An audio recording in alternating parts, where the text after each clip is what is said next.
Отбелязваме един от големите християнски празници, Петдесятница. Това е денят на създаването на Христовата църква, слизането на Светия Дух върху апостолите, проповедта на Светия апостол Петър, която обръща близо 3000 души в този ден да повярват в Христос, да се кръстят и да участват в благодатния живот на църквата. Какво представлява църквата? Тя не е някаква организация или, както някои казват, много стара, много древна организация. Тя не е институция. Ние, християните, изповядваме в символа на вярата, че вярваме в една свята, съборна и апостолска църква. Христос говореше за създаването на църквата.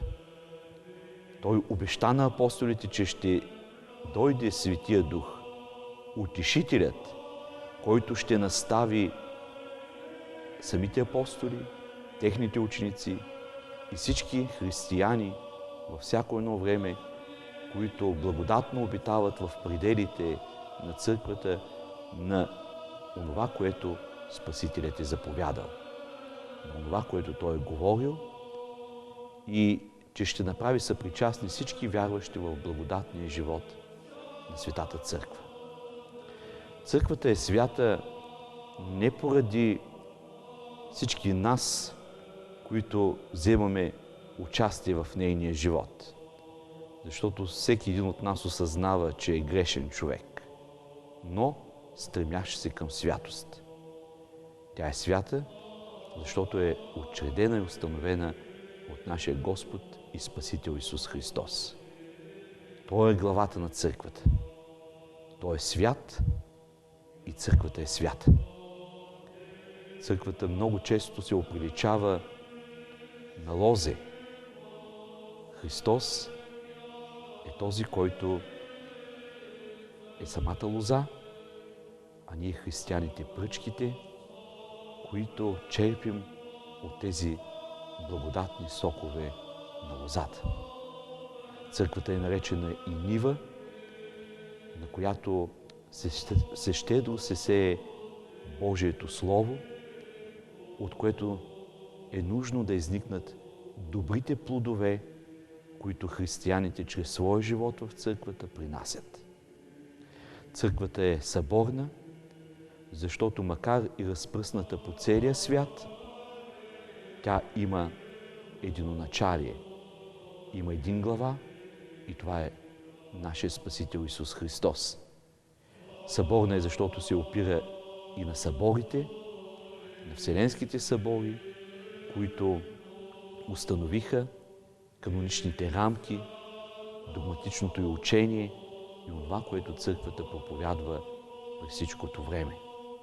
Тя е апостолска, защото апостолите бяха онези, които разнесоха евангелската вест и бяха основоположници на сеенето на това семе Христово по всички краища. Тоест, тя води началото си от самите апостоли. Но е много важно, освен че ние изповядваме светостта, съборността и апостолството на църквата, ние да намерим своето място в нея. Как да живеем в Светата Църква? Как да обитаваме в нейните предели? Преди всичко, като се събираме на неделната света литургия.